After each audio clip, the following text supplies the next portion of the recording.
ගම්මැද්ද දම් සවිය පෝසත් ගුණැති මිනිසත් සමාජයකට තෙරුවන් සරණයි. සුබර උදෑසනක්. ගම්මැද්ද දම්සවිය සඳහම් සාකච්ඡාව අපි හැමදාම වගේ ඔබට තිළින කරන්නේ ඔබේ ජීවිතයේ සාර්ථකත්වය දියුණුව විශේෂයෙන්ම අධ්‍යාත්මික සුවය වෙනුවෙන්. මේ කාල සීමාව අපේ ජීවිතවලට ඊටම අපහසු කාල සීමාවක්.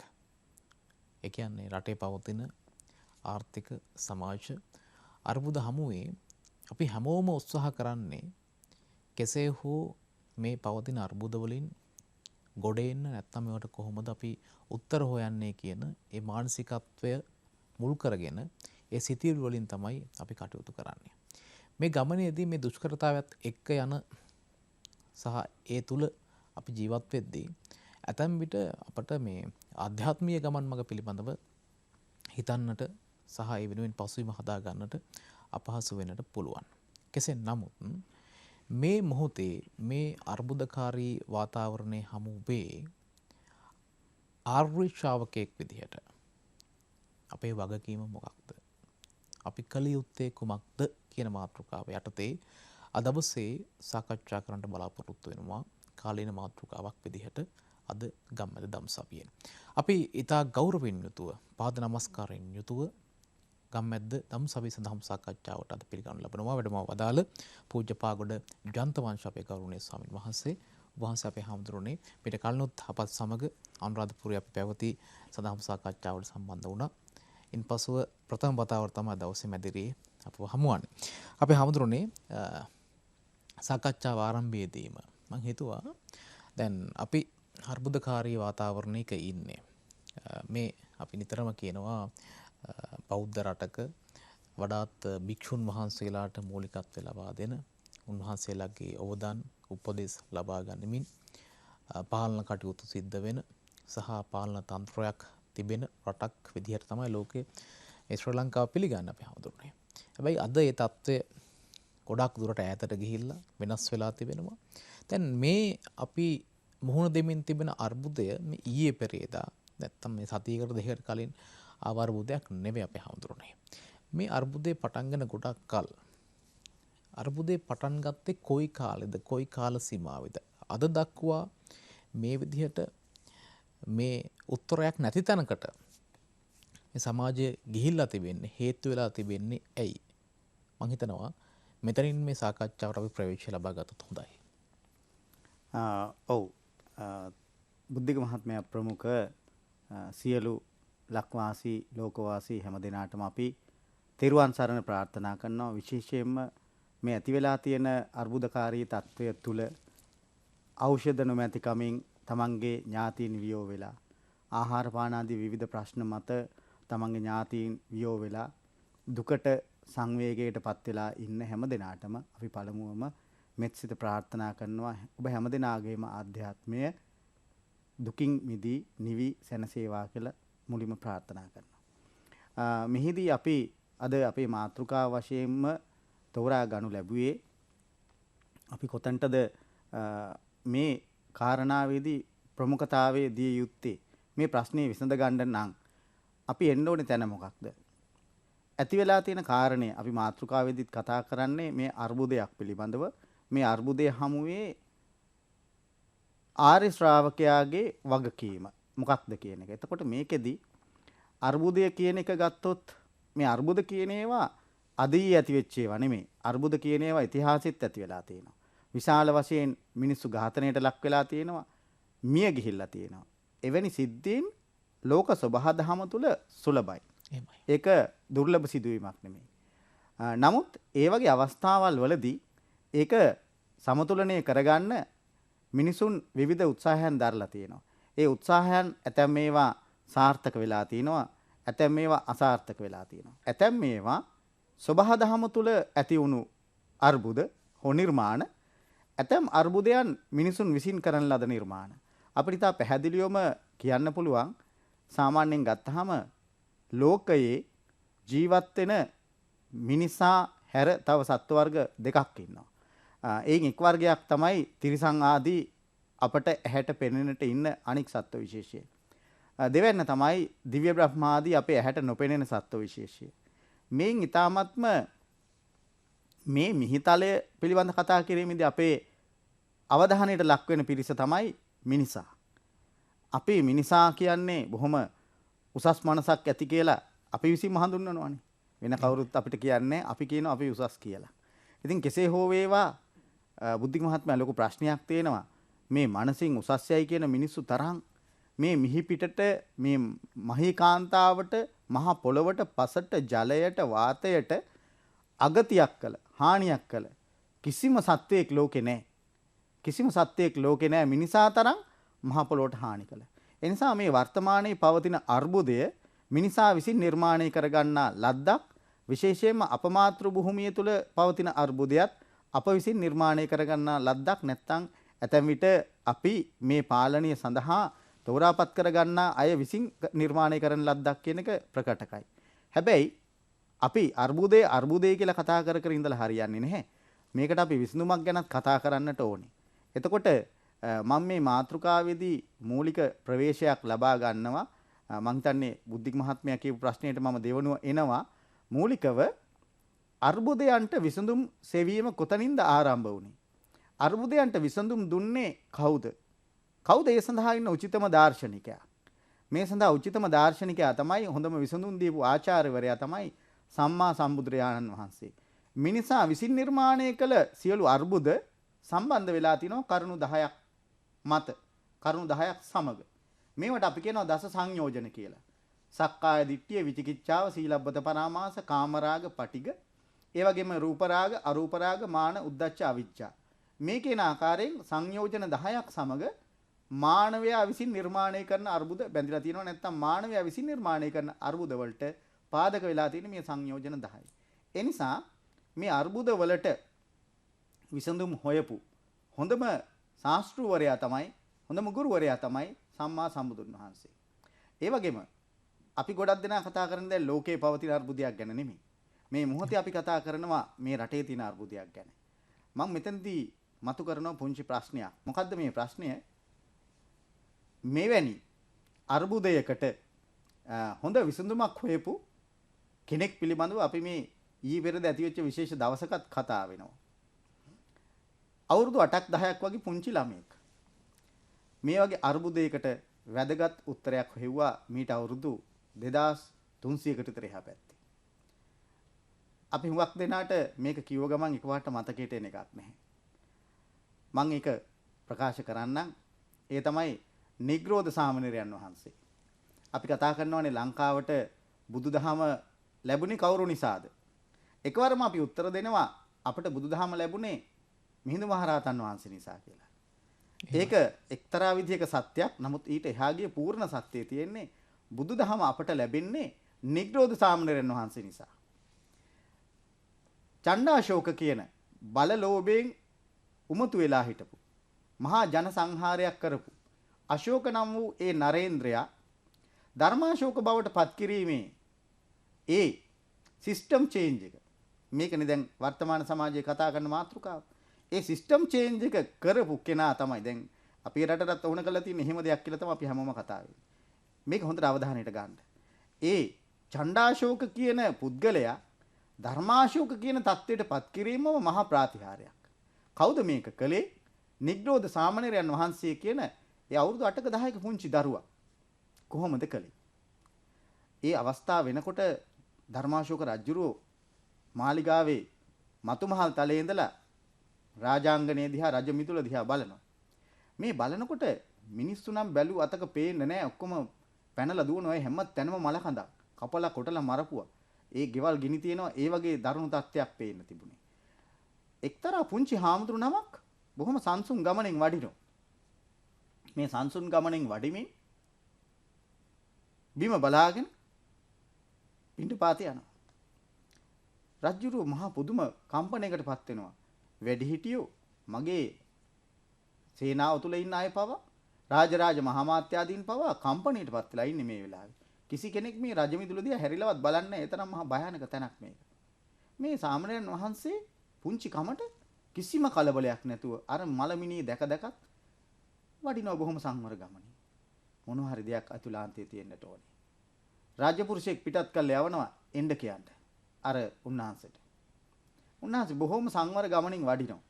වැඩලා කිසිම කලබලයක් නැතුව රජුරන්ගෙන් අහනවා මහරජා මාව කැඳෙව්වේ. රජුරු බැලුවා. දැන් වෙන කෙනෙක් තම මොකද්ද හිතන්නේ එකවරම බුද්ධික මහත්මයා දැන් ඉතින් එන්න කිව්වේ චණ්ඩාශෝක. ඉවර තමයි අද මම. අද මගේ බෙල්ල ගහනවා. මේකනේ හිතන්නේ. නෑ මොකක්වත් හිතුවේ නෑ. මාව කැඳෙව්වේ ඇයි? ඔබ වහන්සේ සමග මට යම් කතාවක් තියෙනවා. සුදුසු අසුනක් බලලා වැඩ හිඳින්න. උන්වහන්සේ වටපිට බැලුවා. බලනකොට පේනවා ඔව් මෙතන ඉන්න පුද්ගලයන්ගෙන් උතුම් පුද්ගලයා මම උසස් පුද්ගලයා මම. උසස් මාසනය සිංහාසනය. එහෙනම් මේ වෙලාවේ මට ගැළපෙන සුදුසු අසුන සිංහාසනය. සුදුසු අසුනේ වාඩි වුණා. ඔබ මොකක්ද හිතන්නේ? පළමුවම රජ්ජුරුවෝ පැහැදුනේ අර ඡණ්ඩ ගතිය කම්පණයටපත් වෙලා ඒ හිත නිසල්මන් වුණා සංවර ගමනට. මොකක්ද ඒ ගුණය? ශීලය. දෙවනුව නිග්‍රෝධ සාමණේරයන් වහන්සේ වැඩලා රජමාලිගාවට රජු ඉදිරියේ හිටගෙන අහනවා මහරජා මා කැඳෙව්වේ. කිසිම කලබල බවක් පේන්නේ නැහැ. කිසිම අසමාහිත බවක් පේන්නේ නැහැ. හරිම සමාහිතයි. දෙවනුව පැහැදුනේ ඒ සමාධියට. tempat බවට.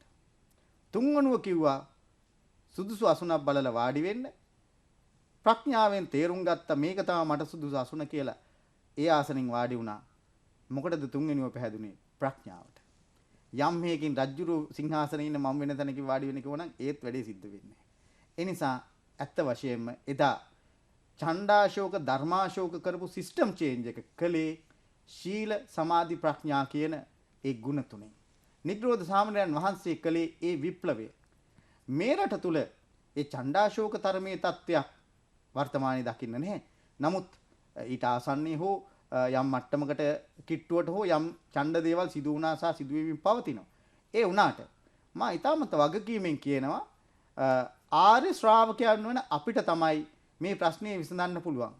ආර්ය කියලා කියන්නේ නොවෙනස් වෙන කියන එක. තථාගත බුදු පියාණන් වහන්සේ දේශනා කළේ කිසිදාක වෙනස් නොවන සත්‍ය. මේ කරුණු හතරක් තියෙනවා. දුක්ඛ සමුදය, දුක්ඛ නිරෝධය, දුක්ඛ නිරෝධගාමිනී පටිපදාව. අපි දන්නා භාෂාවෙන් කතා කරගත්තොත් ප්‍රශ්නය, ප්‍රශ්නයට හේතුව, ප්‍රශ්නයට විසඳුම සඳහා කළ යුතු දේ. මෙන්න මේ කියන ආකාරයෙන් තමයි ආර්ය සත්‍ය හතර තථාගතයන් වහන්සේ දේශනා කළේ. ඒ නිසා මේ ආර්ය සත්‍ය හතර තුල පිහිටලා තමයි අනිවාර්යයෙන්ම හැම ප්‍රශ්නයක්ම විසඳන්නේ. මේට එහා ක්‍රමයක් ලෝකේ කවුරු හෙව්වත් කිසිවෙකුට හම්බ වෙන්නේ නැහැ. ඒ නිසා පවතින මේ වර්තමානීය තුලත් කලබගෑනි තත්ත්වයන් තියෙනවා. ආහාර පාන ආදී දේවල් අඩුපාඩුකම් තියෙනවා. බෙහෙත් තේත් අඩුපාඩුකම් තියෙනවා. කොතනද පින්නතුනි අපිට මේ ප්‍රශ්නය හොඳින් निराකරණය කරගන්න පුළුවන්කම තියෙන්නේ? මිනිසුන්ගේ ඉවසීම තුල. ඊළඟට gedara dore hari ගහක් කොලක් වවලා ආහාර පාන සඳහා අවශ්‍ය දේක් තෝරා බේරා ගැනීම, සකස් කර ගැනීම, කැපවීම. ඒ නිසා ආර්ය ශ්‍රාවකයා මඟ පෙන්වන්නට ඕනේ. විශේෂයෙන් අපේ පැවිදි ශ්‍රාවක පිරිස්. අපේ මහානායක අනුනායක ස්වාමීන් වහන්සේලා ප්‍රමුඛ සංඝයා වහන්සේලාට බරපතල වගකීමක් තියෙනවා මේ වෙලාවේ නිසි මඟ පෙන්වීම කරන්නට. එහෙමයි. දැන් අපේ හඳුරුනේ ඔබ වහන්සේ හොඳ ප්‍රවේශයක් ලබා ගත්තේ. මොකද ඉතිහාසය තුල අපට හොඳ අත්දැකීම් තිබෙනවා. දැන් අර නිග්‍රෝධ සාමණේර හාමුදුරුවෝ කොහොමද ඡණ්ඩාශෝක ධර්මාශෝක කළේ කියලා. ඒ වගේ අපට මිහිඳු හාමුදුරුවෝ අපි පොසොන් පොහේ පහ වුණා. මේ මිහිඳු හාමුදුරුවෝ ඒ ගෙනාපු නිර්මල දහම මේ භූමිය තුල අද වෙද්දී ඒ විදිහට රෝපණය වෙලා තිබෙනවාද? අද අපි අපේ ජීවිතවලට බද්ධ කරගෙන තිබෙනවාද? මේ මිහිඳු සංස්කෘතිය තුල නිර්මාණය වෙච්චි මේ ජන සමාජය අද කොතනටද යමින් ඉන්නේ? මේවා අපි නැවත නැවත සිතා බැලිය යුතු තිබෙනවා. අපේ හාමුදුරුවනේ දැන් ආර්යයන් වහන්සේලා විදිහට මහා සංඝරත්නයට විශාල කැපකිරීමක් තිබෙනවා මේ මොහොතේ මේ සමාජයේ මිනිසුන් මුහුණ දෙමින් තිබෙන අර්බුදයන්ට විසඳුම් සොයාගෙන ගමනේදී ඒ ආලෝකය ලබා දෙන්නට මේ රාජ්‍ය ආශ්‍රය වෙන්න පුළුවන්, දේශපාලන අධිකාරිය වෙන්න පුළුවන්, මහ ජනතාව මේ දෙපැත්ත අතර මැද ඉඳලා දෙපාර්ශ්ව අතර මැද ඉඳලා මේ ඇතිමින් තිබෙන ප්‍රශ්න ගැටලු වලට විසඳුම් යෝජනා කරන්න ඒනුවෙන් කැප වෙන්න ඔබ වහන්සේට වගකීමක් තිබෙනවා. දැන් මේ ධර්ම මාර්ගයේ කොහොමද අපේ හාමුදුරුවනේ මේ අර්බුදය විසඳන්න ගලපගන්නේ. විසඳිය යුතු පුද්ගලයන්ට ධර්ම මාර්ගය කොහොමද අපි පෙන්නලා දෙන්නේ? මේ ධර්මයෙන් මේ ප්‍රශ්න වලට අපි උත්තර හොයන්නේ කොහොමද? අපි දකින්නේ මේ මොහොත වෙනතුරුත් අපි කවුරුත් ධර්මයේ තුලින් මේ ප්‍රශ්න වලට උත්තර හොයන්නට මූලිකත්වයේ අරගෙන තිබෙනවා කියලා. අපි හඳුරුනේ ඇයි එහෙම වෙලා තිබෙන්නේ? අපි කොහොමද උත්තර හොයන්නේ? ඔව් ඒක වැදගත් ප්‍රශ්නයක්. අපි මේ ප්‍රශ්නයට එනවා අර මුලින් කතා කරපු දේ කොටසක් අගින් අරගෙන. මොකක්ද? අපි කතා කළානේ අර ඡණ්ඩාශෝක ධර්මාශෝක වීමේ වෙනස පිළිබඳව. එතකොට මේ වෙනස කොයිතරම් දුරට ඒ රජුව කම්පණය කරන්න ශක්තිමත් වුණාද කිව්වොත් Tamanට හිටිය දරුවෝ දෙන්නයිනේ. මහින්ද කුමාරයයි සංඝමිත්‍රාවයි. එහෙමයි. රජකම බාර දෙන්න හිටියේ මහින්ද කුමාරයන්. රජකම බාර දෙන්න හිටපු එකම පුතත් එකම දියණියත් ශාසනයට පූජා කරන තරමටම ඒ රජුරන් හිත කම්පණය කරන්න පුළුවන් වෙච්ච දහමක් තියෙනවා නම් බුද්ධික මහත්මයා මේ දහමට තව ඊටහා කරන්න බැරි දෙයක් නැහැ. මේ දහම තුල ඉඳගෙන විසඳුම් සෙවීම කියන කතාවට අපිට එන්න පුළුවන් පැහැදිලිව ඒ මහින්දාගමනයත් සමග ඔබ ප්‍රවේශයක් ගත්ත අර මහින්දාගමනයත් සමග අපිට ලැබුණු බුදුදහම තාමක් තියෙනවද? එහෙම නැත්නම් ඒ තුලද මේ රට දැන් ඉන්නේ? එහෙම නැත්නම් ඇයි මේ වගේ ප්‍රශ්නයක් මේ තත්ත්වයේ දක්වා වර්ධනය වෙන්න මොකද්ද ඇති වෙච්ච බලපෑම? ඉතින් එතකොට එදා ඒ බුදු සමය හා අනුගතව වැඩුණු ගොඩ නැගුණු අපේ ජන සමාජය තුල ඉතා පැහැදිලිව අල්පෙච්ච බව දකින්නට තිබුණා.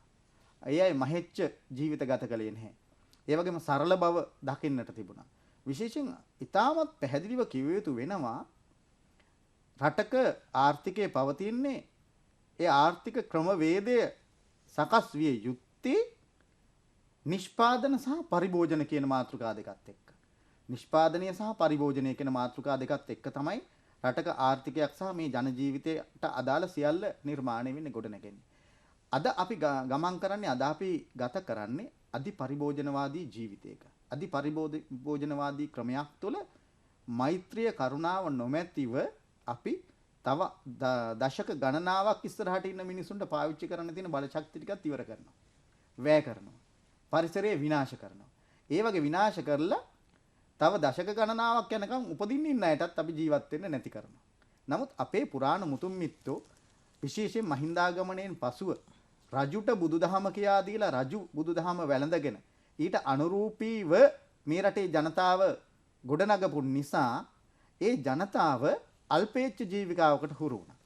ඒ ජනතාව උදේ ගිහිල්ලා කුඹුර කොටලා මොකද ඒ අයට තිබුණේ නැහැ අල්ලපු ගෙදරට වඩා ලොකු ගෙයක් මං හදන්න ඕනේ.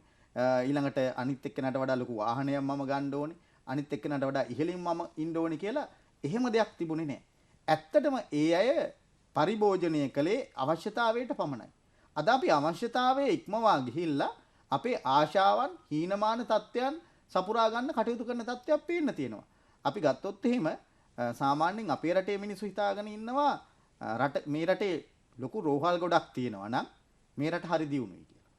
මේ රටේ හැමෝටම වාහන තියෙනවා නම් ගෙවල් වල හරි දියුණුයි කියලා. හැබැයි ඇත්තම කතාව බැලුවොත් එහෙම අපි වර්තමානයේ සාමාන්‍යයෙන් භෞතිකව දියුණු වෙයි කියලා හිතන රටවල් වල පවා පොදු ප්‍රවාහන සේවා තමයි ඉහළට ගෙනල්ලා තියෙන්නේ. ඒකෙන් තමයි තේරුම් ගන්න ඒ රටේ පොදු ප්‍රවාහන සේවා හොඳට තියෙනවා කියලා කියන්නේ ඒ රටේ ගමනාගමනය හොඳයි කියන්නේ. පොදු ප්‍රවාහන සේවා අපේ දුර්වල හින්දා වෙලාවට කලට ඒක නැති හින්දා විශ්වාස නැති හින්දා තමයි පොදු ඒවා පැත්තක තියලා පෞද්ගලික ප්‍රවාහන ක්‍රම වලට මිනිස්සු ගිහිල්ලා ඉන්නේ. දෙවෙනුව අපි ගත්තාම අර කියපු සෞඛ්‍ය. අපේ රටේ ලොකු තට්ටු ගණන් රෝහල් හැදෙනවා නම් ඒ තුල අපි දකින්නට ඕනේ සෞඛ්‍යයේ පිරිහීමක්. මේ රටේ තිබ්බද රෝහල්? ඉස්සර නෑ. නොක්ස් කියන්නේත් ඒකනේ. රොබර්ට් නොක්ස් කියන්නේ ශ්‍රී ලංකාවේ රෝහල් නැත. හැබැයි සියලු දෙනාම පාහේ වෙද්දුය. අපි හැමෝම ආහාර වශයෙන් ගත්තෙත් බෙහෙත්. අපි වසවිස පාවිච්චි කළේ නැහැ. අපි කම්මැලි වුණේ නැහැ. බොහොම ක්‍රියාශූරයි. උදේ අවදි වෙනවා. අර කිව්වාගේ කුඹුරට ගිහිල්ලා පැලෑට්ටක්වත් නැති කරන්නේ නැහැ. ඒ ප්‍රයෝජනයක් සලකාගෙන මිසක්. ඒ නිසා ඒ අය ඊ타ත්ම මිත්‍රශීලීව මෛත්‍රියෙන් කරුණාවෙන් පරිසරය දිහා බැලුවා. මේ රටේ තිබ්බ බලශක්තිය නාස්ති කළේ නැහැ. අවම පරිභෝජනයකින් ජීවත් වුණා. මේ අවම පරිභෝජනයකින් ජීවත් වීම තමයි යම් ආර්ථිකය උච්චව තියෙන රටක ප්‍රධාන වශයෙන් දකින්න තියෙන ලක්ෂණය. මහා පරිමාණයෙන් පරිභෝජනය කරනවා නම් ඒකේ ඉන්නේ ලෙඩ්ඩු. ඒකේ ඉන්නේ රෝගීන් ටිකක්. ඉතින් මේ தත්ත්වය තුල අපේ රටේ අර මිනිස්සු අන්‍යෝන්‍ය විශ්වාසයකින් ජීවත් වුණා. අන්‍යෝන්‍ය විශ්වාසයේ ගොඩනගාගෙන තිබුණා. මම පුංචි උදාහරණයක් ඔකට කියන්න. සාමාන්‍යයෙන් ගත්තාම දැන් ගයක් හදා ගන්නවා කියන වැඩ කටයුත්තකදීත් අද වගේ කුලියට මිනිස්සුන්ව ගත්තේ නැහැනේ. ඇත්තටම කලේ මොකක්ද? තමන්ම මැටි ටික පාගලා කණු ටිකක් හිටවලා ඒකේ හදාගත්ත එක. අසල්වැසියු බොහොම નિરાයාසයෙන්ම ඇවිල්ලා ආරාධනයකින් තොරවම ඇවිල්ලා උදව් කළා. මේ සමාජය තුළ තිබුණු සමාජ විශ්වාසය කොයි තරම් ප්‍රබලද කිව්වොත් වහලේ හෙවිල්ලන්න කියලා ලැහැස්ති වෙලා කුඹුරෙන් පිදුරු කට්ට ටික බැඳගෙන ඇවිල්ලා ඒ ටික තියලා වහලෙට නැගලා ඒ පුද්ගලයා අර වහලේ තිබුණු පිදුරු කට්ට ටිකට වේලුණු දිරපු පිදුරු කට්ට ටිකට පයින් ගහලා ඒ ටික බිම දාලා හුවක් තියෙනවා අහල පහලට එහෙම. මේ හුව ඇහුනහම අර මිනිස්සු එනවා. එහෙමයි. අද කාලේ අපිට ඒ වගේ වැඩක් කරන්න පුළුවන්ද? හුවක් තියන්න නෙමෙයි. ඒ මිනිස්සයාට කතා කරලා හෙට මගේ වැඩේට එන්න කියලා. එයාගේ ටෙලිෆෝන් නම්බරේ ඉල්ලගෙන එයාට ඇමතුමක් දීලා රැයටත් එනවා නේද කියලා අහලා ඔව් එනවා කියන සපත කිරීමත් අරගෙන පහවදා උදේටත් අපිට විශ්වාස නැති හින්දා අපි ඇමතුමක් ගන්නවා. ගන්නකොට ෆෝන් එක ඕෆ්. ඔන්න අද තියෙන සමාජ විශ්වාසය කියන එක. එදා එහෙම නෙමෙයි. අර වහලේ දැන් අපි හිතලා බැලුවොත් මේ වහලේ තිබ්බ හිවිල්ල කඩලා දාලා ඉවර වෙලා. බැරිලා කවුරුත් ආවේ නැත්තම් වැස්සක් ආවොත් මොකද අපිට වෙන්නේ කියලා බයක් ඇති වෙනවා. එහෙම බයක් ඇති වෙන්න කිසිම තත්ත්වයක් තිබුණේ නැහැ. හොඳ උපරිම සමාජ බද්ධතාවයක් ඒකාබද්ධතාවයක් තිබුණා. දුකේදී විපතේදී හැමෝම එකට හිටියා. ඒ කාලේ එක ගෙදරක හදන්නේ එක බතක් එක වෑංජනයක්. ওই වෑංජනේ වටේ ගෙවල් ඔක්කොටම බෙදෙනවා. ඒතකොට හැම ගෙදරකම හදන වෑංජන ටික අරගත්තාම ඒ වගේ බෙදුනහම එක ගෙදරක කට්ටිය වෑංජන 6-7ක් එක කෑම කනවා. ඉතින් මෙහෙම තිබ්බ ජීවන රටාවක් අල්පේච්ඡ ජීවිතයක්. හවසට යනවා පන්සලට ගිහින් බණපදයක් අහනවා. මේ බණපදේ අහලා ඇවිල්ලා නිදා ගන්නවා. එයාට මතක් වෙන හීනයක් දැක්කත් සමහරට ඒක තමයි එයාට තේරෙන්නේ. මේ හීනෙන් දකින්නේ. අද එහෙම නෙමෙයි. Tamanට ප්‍රශ්න නැහැ සමහර විට. අර රූපවාහිනිය බලලා ඒ රූපවාහිනියේ නාට්‍යවල ඉන්න අයගේ තියෙන ප්‍රශ්න ඔලුවට අරගෙන ඒවා කල්පනා කර කර නිදා ගන්නවා. සමහරට හීනෙන් දකින්නෙත් ඒව. උදේ ගිහලා කන්තෝරුවේ කතා කරන්නෙත් ඒව. මේ තරම් කාලකන්ණි තත්වයකට අපේ අය වැටිලා තියෙනවා. ඒ වැටුනේ කොතනින්ද? අර දහමෙන් ඈත් වෙච්ච නිසා. ධර්මයේ තුල ජීවත් වෙච්ච ප්‍රජාව අල්පේච්ඡ ජීවිකාවක්. ප්‍රමාණයට වඩා භාවිතයක් නැත. ප්‍රමාණයට තමයි සියල්ලම කරගත්තේ. ඒ නිසා ගහකට කොලකටවත් හානි කළේ නැහැ. ගහක් කොලක්වත් කැපුවේ නැහැ. Tamanට ප්‍රයෝජනයක් උදෙසා නොවන්නට. ඒ නිසා ඒ ආකාරයෙන් ගත්තාම ඒ අපිට ලැබුණු බුදු සමයත් එක්ක ගත කළ ජීවිතය නිසා තමයි අපිට එදා ඒ වගේ ජීවිතයක් උරුම වෙලා තිබුණේ සැනසෙලිදායක ජීවිතයක්. අද අපිට මෙහෙම වෙලා තියෙන්නේ ඇයි? අපි බාහිර ලෝකයේ තියෙන දේවල් දිහා බලලා ඇත්තටම ඇඳුමක් අඳින්නේ පුද්ගලයෝ Tamanට උනටම නෙමෙයි. මේ ඇඳුම ඇඳොත් අනිත් අය මයි දිහා බලයිද කියලා හීනමානය ප්‍රමුඛ කරගෙන. ඉතින් වස්ත්‍රය බැලුවාම වස්ත්‍රය නිර්වස්ත්‍රයක් බවට අදපත් වෙලා තියෙන සමාජයේ තියෙන. ඉතින් ඊට පස්සේ ඉතින් සමාජයේ වෙනත් නොයෙකුත් ප්‍රශ්න ගැටලු වලට අපේ බාල දරුවෝ පවා මුහුණ දෙනවා. මේක වැඩිහිටියෝ විසින් කරපු නිර්මාණයක්. ඒ හින්දා පැහැදිලිවම අපි කියන්නට ඕනේ බුදුරජාණන් වහන්සේ දේශනා කළ ඒ ආර්ය ධර්මයේ තුල ජීවත් වුණු අල්පේච්ඡ සන්තුට්ටික ලද දෙයින් සතුටු වෙලා. එයාට තිබුණ නැහැනේ ලොකු ආශාවල්, ලොකු බලාපොරොත්තු නැහැ. ඒ නිසා ඒ ගත කරපු ජීවිතයේ ඊටා සෞඛ්‍ය සම්පන්නයි. අවුරුදු 80ක් හෝ 100ක් වැනි කාලයක් එයා ජීවත් වුණා. දරුවෝ 10ක් 15ක් විතර හිටියා. මාතෘ රෝහල් තිබුණේ නැහැ. ඉපදිච්ච දරුවෝ නිරෝගීව ඉපදුනා.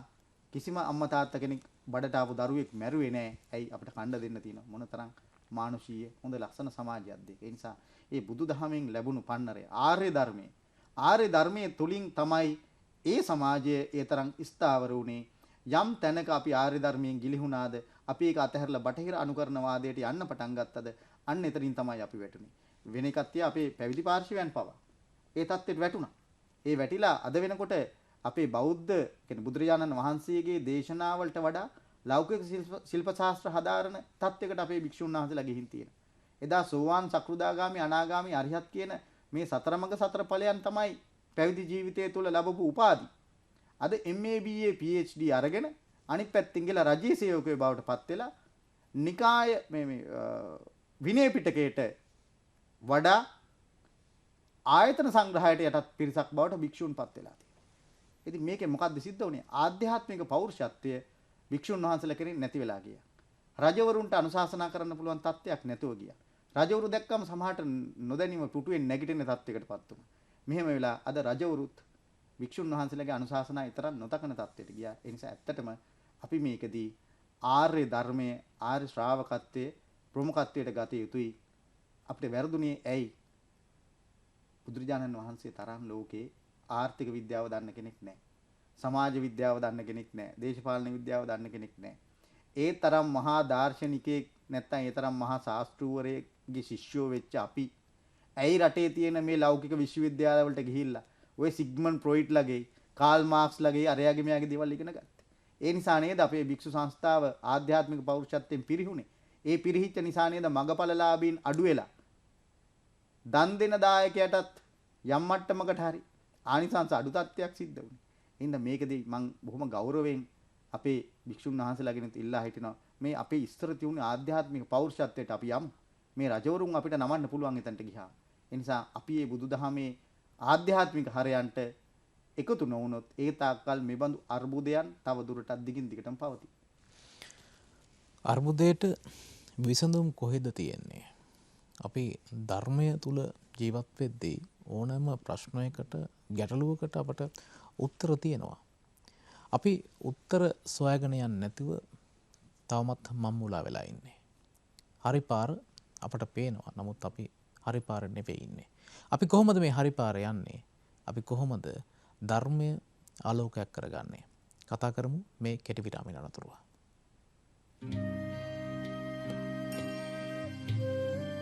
ගම්මැද්ද දම් සවිය බෝසත් ගුණැති මිනිසත් සමාජයකට.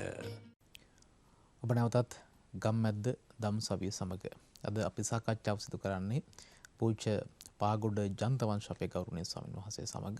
අපේ හමුදුරනේ විරාමයට කලින් අපේ හමුදුර සඳහන් කළා දැන් මේ සමාජ ක්‍රමය, මේ සමාජ තත්ත්වය මේ විදිහට වෙනස් වුණේ එක පැත්තකින් බටහිර සංස්කෘතියේ ආගමනය, බටහිර සංස්කෘතිය පිළිඳ ගැනීමත් එක්ක අපේ තිබුණු හරපද්ධතීන්, අපේ තිබුණු පුරුදු අපි වෙනස් කරගත්තා. ඒත් එක්ක අපේ වසර ගණනාවක් තිස්සේ අපි කරගෙන ආපු අපි විශ්වාස කරපු බොහෝ දේවල් අපෙන් ඈත් වුණා. මේත් එක්ක තමයි මේ සමාජයේ විකෘතිතාවයක් ඇති වුණේ කියලා. අපි හඳුරන්නේ දැන් මේ විදිහේ අපි ධර්මයක් ආශ්‍රය කරද්දී වහන්සේලා වගේ ආර්යයන් වහන්සේලා ආශ්‍රය කරද්දී මේ හොඳ නරක කියන එක අපට ගලප ගන්න පුළුවන් නේ. ඒකෝ දැන් මේ බටහිර කරණයට ලක්වීම මද මේ තත්වයට හේතු වුණේ. නැත්තම් අපිට මේ වගේ දෙයක් තියෙදි මේ වගේ දහමක් තියෙද්දී බටහිර කරණේ නැත්තම් මේ වැරදි දේවල් යයි අපි විශ්වාස කරන කරුණු කාරණා අපට බැහැර කරන්නට ඇයි අවධානය ලබා දෙන්න නැත්නම් එක පැත්තකින් බුද්ධිමත්යයි කියන පිරිස විශේෂ භික්ෂුන් වහන්සේලාට ඇයි මේ දේවල් පෙන්වා දෙන්න බැරි? දැන් අපි දන්නවා පසුගිය කාල සීමාව පුරාවට ගත්තට පස්සේ පසුගිය දශක 5 නැත්නම් අවුරුදු 50ක කාල සීමාව ගත්තට පස්සේ මේ රටේ දේශපාලන වෙන්න පුළුවන්, ආර්ථිකය වෙන්න පුළුවන්, මේ සියල්ල නිදහසින් පස්සේ වෙනස් වෙන්න පටන් ගත්තා අපේ හමුදුරුනේ. දැන් මේ දේවල් තුලදී අපි හැමෝම එකඟ වුණා. සාමාන්‍ය රටේ සාමාන්‍ය ජනතාවත් එකඟ වුණා මේ දේවල් වලට. ගතු තියෙන එකඟ වුණා. මේක එක තැනකට ලඝු කරන්න පුළුවන්ද? මේ හේතු නිසා තමයි මේ සමාජ ක්‍රමය වෙනස් වුනේ. මෙන්න මේ දේ නිසා තමයි අපි අද මේ තත්ත්වයටපත් උනේ කියන කාරණා. අපි ළඟ ලොකු වැරද්දක් තියෙනව නේද අපේ හමුදුරුනේ? ඔව්. ඒ ප්‍රශ්නය හරි වැදගත් ප්‍රශ්නයක්. මොකද හේතුව දැන් අපි හොඳටම දන්නවා අපේ තිබුණු ස්වයංපෝෂී ජීවන රටාව බටහිර ලන්දේසි පෘතුගීසි ඉංග්‍රීසි ආදීන්ගේ ආක්‍රමණයත් එක්ක අපි ඔවුන්ගේ ඌරුවට ඇතැම් විට ජනතාව අනුවර්තනය වුණා. ඇතැම් විට ඔවුන් විසින් බලහත්කාරයෙන් මෙහි පාලන තන්ත්‍රයේ උදුරාගෙන අපව ඒට අනුගත කරගත්තා. ඔවුන්ගේ ආර්ථික ක්‍රමයන් මෙහි ස්ථාපිත කළා. අර තේපොල් රබර් වගේ දේවල් ආනයනය කරන්න හිම සකස් කළා. අපේ මධ්‍ය කඳුකරයේ කැලෑව කපලා විනාශ කළා. අපේ වර්ෂා ක්‍රමයට හානි කරලා ඔවුන් ක්‍රමයක් හැදුවා. එතකොට ඒ ක්‍රමයක් එක්ක තමයි අද වර්තමානයේ අපි ක්‍රමක්‍රමයෙන් පරිහානිදායක ගමනකට ඇවිල්ලා තියෙන්නේ. කිසිදු විවාදයක් නැහැ. අපි අද වලපල්ලට ඇද වැටිලා ඉන්නේ. එහෙනම් මේ ආපු ගමන හරිනම් අද අපි වලපල්ලට වැටෙනවද නැහැ. එදා අපි වලපල්ලේ හිටියේ නෑනේ. විදේශ ආක්‍රමණය ඇතැම් රජවරු ඇවිල්ලා සොලීන් වෙන්න පුළුවන්. ඕන ආක්‍රමණය කළා. ඒක කළත් අපිට කණ්ඩ නැතුව ගියේ නෑ. අපිට ඉන්න හිටින්න කණ්ඩ බොන්න ඒ සියල්ල හොඳට තිබුණු තත්ත්වයක් තිබුණා. එහෙමනම් අපි මෙතනදී මේ කතා කරන්නේ ගෝලීයකරණය පිළිබඳව. ඔබ අහපු ප්‍රශ්නය තුළ සරල වශයෙන් සාරාංශ වශයෙන් ගත්තොත් ඔය කියන්නේ ගෝලීයකරණය. මේ ගෝලීයකරණයත් එක්ක අද බද්ධ වෙලා ඉන්නවා අපි. ඒ නිසා මේ ක්‍රමයක් එක්ක බද්ධ නොවි ස්වායත්තව අපිට ගමනක් තියෙනවද? ඒකනේ ප්‍රශ්නේ අර්ථය. එතකොට එහෙමනම් මේක අපි හුඟ දෙනෙක් නොදක්ක පැත්තක් තියෙනවා. මොකක්ද? අපි ගොඩනැගෙන්නේ ආර්ය ධර්මයේ සහිතව. ආර්ය ධර්මයේ ඇසුරින්. ආර්ය ධර්මයේ ඇසුරින් ගොඩනැගෙන අපිට අල්පේච්ඡතාවය වැඩි එපා දැන් මේ පවතින තත්ත්වය තුළ වුණත් මහා ආවේගකාරී උද්වේගකාරී දේවල් තියෙනවා. මිනිසුන්ට හැඟීම් පාලනය කරගන්න අමාරු තැන් එනවා. හැබැයි අමාරුවෙන් හරි පාලනය කරන මොකක් නිසාද? ඉවසීම. දැන් මම එනකොටත් දැක්ක දිග පොලිමක් තියෙනවා තෙල් ලබා ගන්න ඇවිල්ලා. මම බලනකොට මේ තරුණ ළමයි කීප දෙනෙක් එකතු වෙලා කෝප් වල බීම ටිකක් දාගෙන අර එක්කෙනාට ගිහින් දෙනවා. බලන්න. දැන් පිට රටක ওই පොලිම ඔහොම ගියා නම් ඔහොම වෙන්නේ නැහැ. එතකොට මේ රටේ ඒකත් හරිම සංයමයකින් සිද්ධ වෙනවා. කුමක් නිසාද? මේ ධර්මය නිසා.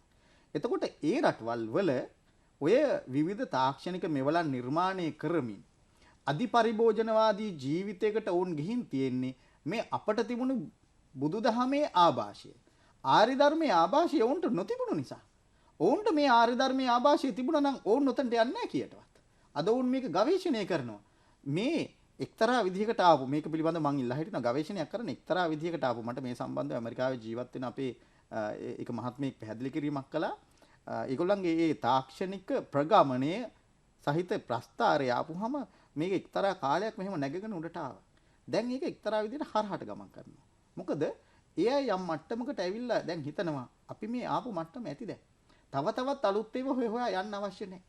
ඒ අය විවිධ මෙවලන් නිර්මාණය කර බැලුවා. අත්දැක බැලුවා. හැබැයි ඒ දේවල් තුලින් බලනකොට පේනවා සමාජයට එච්චර හොඳක් වෙලා නැහැ. තෘප්තිය ලබන්න බැරි වෙලා තියෙනවා. සතුට ලබන්න බැරි වෙලා තියෙනවා. ජීවිතේ සැනසීම ලබන්න බැරි වෙලා තියෙනවා. එහෙමනම් මේක නෙමෙයි අද අපි යන්න ඕනේ වෙනත් පැත්තකට කියලා. ඔවුන් අද ගවේෂණය කරගෙන යනකොට උන්ට ලැබිලා තියෙන බුදුදහම.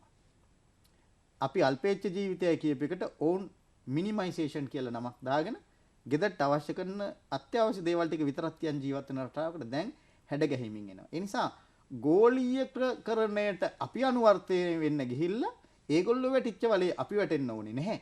අපි ඒගොල්ලන්ටත් මඟ පෙන්නගෙන යන්න ඕනේ. ඒකයි අපේ වගකීම. අපිටත් වගකීමක් තියෙන උන්ට පාර පෙන්නන්න. මොකද අපිට ආර්ය ධර්මයේ ලැබුණා. උන්ට ආර්ය ධර්මයේ ලැබුණේ නැහැ. අරියාණං අදස්සාවි, අරිය ධම්මසා කෝවිදු. ඒ කියන මට්ටමේ ඒගොල්ලෝ ඉන්නේ. දැන් අද අපි මොකද කරන්නේ? දක්ෂ තැනින් ඉවත් වෙලා අපි අදක්ෂයෝ පස්සේ යනවා. අපි අඟහරු ලෝකේ ජීවින් ඉන්නවද කියලා හොයනවා. ඊළඟට හඳේ ජලය තියෙනවද කියලා හොයනවා. හැබැයි මේ මිහි පිට තියෙන ගස් කොළන් ටික විනාශ කරනවා. මිහි පිට තියෙන ජල මූලාශ්‍ර ටික විනාශ කරනවා. දැන් ඔබ දකින්න ඇති තිසාවැව අනුරාධපුරේ. අනුරාධපුරේ තිසාවැව කියලා කියන්නේ මුළු ඔක්කොටම පානීය ජලය ලබා ගන්න තියෙන පූජා නගරෙටම තියෙන පානීය ජලය ලබා ගන්න තියෙන වැව. මිනිස්සු බැහැලා නාලා රෙදි හොදලා මල මුත්‍ර කරලා සම්පූර්ණයෙන් විනාශ කළා. වතුර බොන්න බෑ මිනිස්සුන්ට. මහා ඛේද වාචකයක් බවට පත් වෙලා තියෙනවා ඒක. නමුත් මේවා කියලා හදාගන්න බැරි තත්යකට ගිහින් තියෙනවා. විවිධ බලධාරීන් නිලධාරීනුත් මේවට හරියාකාර ක්‍රියාමාර්ග ගන්නෙ නැහැ. ඉතින් ඒ නිසා ඊටා පැහැදිලිව කියන්නට ඕනේ අපි බටහිර ජාතීන් කරන සියල්ලම විදේශිකයන් කරන සියල්ලම කළ යුතු නැහැ. ඔවුන් කරන්නේ අධිපරිභෝජනවාදී හැසිරීමක්. ඒ අධිපරිභෝජනවාදී හැසිරීම තුළ ඔවුන්ට සිද්ධ වෙනවා නැවත ආපසු හැරි එන්නට. කතා දෙකක් නැහැ. ඔවුන් අනිවාර්යෙන් එතනට එනවා. ඔවුන් මේ කරන ලද ගවේෂණ සියල්ල අන්තයක් නැති, කෙලවරක් නැති, අනන්තයේ පසුපස යාමක් කියලා ඔවුන් දකිනවා. ඒ දැකලා ඔවුන්ට දැනෙනවනේ දැන් මේ සෑහෙන කාලයකට පාවිච්චි කරන් තිබ්බ ඉන්ධනයන් පවා මේවා වැඩි එපා. අපි හිතමු අඟහරු ලෝකෙ ගැන හෙව්වා. හඳ ගැන හොයනවා. මේ කක්ෂගත කරලා ගුවන්ගත කරලා එක යානාවල් වලින් මොන තරම් මහා ධනස්කන්ධේ නාස්ති කිරීමක්ද? ඒ තරම් වියදම් කරන ඇමරිකාවේ හිඟන්න කොච්චර ඉන්නවද? නැති බැරි මිනිස්සු කොච්චර ඉන්නවද? විශාල සංඛ්‍යාවක් ඉන්නවා. ඒ නිසා ඒ ගවේෂණය අනාර්යයි කියලා, ඒ පරිශ්‍රණය අනාර්යයි කියලා ඕන් යම් දවසක දකිනවා. ඒ දැකලා වර්තමානයේ දකිමින් ඉන්නවා. ඒ නිසා අපි ලෝකයේ අර S2 බැඳගත්ත හෝ S2 නොපෙනෙන අය අන්ධ වෙලා ඒ අන්ධභාවය නිසා ඕන් යම් වැරදි පාරක යනවා. ඔවුන් විදේශිකයෝය, ඔවුන් නිවැරදි පුද්ගලයෝය කියලා හිතාගෙන අපිට තිබ්බ හරි පාර වහලා ඒකට කටු ගහලා අර වැරදි පාර යන එකද අපේ වැඩේ. නෑ. අද අපි විනාශ වෙලා ඉන්නවා කියලා අපි පිළිගන්නවානේ. විනාශය දක්වා අපි වෙනස් වෙලා නෙමෙයි තියෙන්නේ. ඉතින් විනාශය දක්වා වෙනස් වෙන්න පුළුවන් වුණා නම් ඇයි අපිට අර පරණ හිටපු තැනට වෙනස් වෙන්න බැරි? මම දැක්ක මෑතක සමාජ මාධ්‍යවල පළවෙච්ච චිත්‍රයක්. පාරේ වම් අත පැත්තේ අයින දිගේ හොඳ වර්තමානයේ සුඛෝපභෝගීයි සම්මත ඒ වගේ වාහන පෙළක් තියෙනවා නවත්තලා තෙල් ගහන. ගොන් කරත්තයක් යනවා මේක පහු කරගෙන. මේක යටින් දාලා තිනවා අතීතයේ විසින් වර්තමානයේ පසු කර යන අවස්ථාව. අද අපි කොතනටද ඇවිල්ලා තියෙන්නේ? අද අපි එතනට ඇවිල්ලා ඉන්නවා. ඒ නිසා එදා මිනිස්සු නැතිකමට නෙමෙයි. එදා මිනිස්සු බැරිකමට නෙමෙයි එහෙම හිටියේ. මේ පොසිල ඉන්ධන නැති කාලේ. ජල විදුලිය, ගල් අඟුරු විදුලිය නැති කාලේ. මේ LP ගෑස් අරෝමියෝ නැති කාලේ තමයි ලෝවා මහපාය හැදුවේ. ඒ කාලේ තමයි රුවන්වැලි සෑය හැදුවේ. අපේ අතුරු ප්‍රශ්නයක් සමා වෙන්න මට. දැන් අපිට අතීතයේ ක්‍රමවේදයන් ඒ සම්ප්‍රදායන් අපට යලිත් මේ භූමියේ ඇති කරන්න අපහසුෙන් ප්‍රායෝගික ප්‍රශ්නයක් එතන තියෙනවානේ.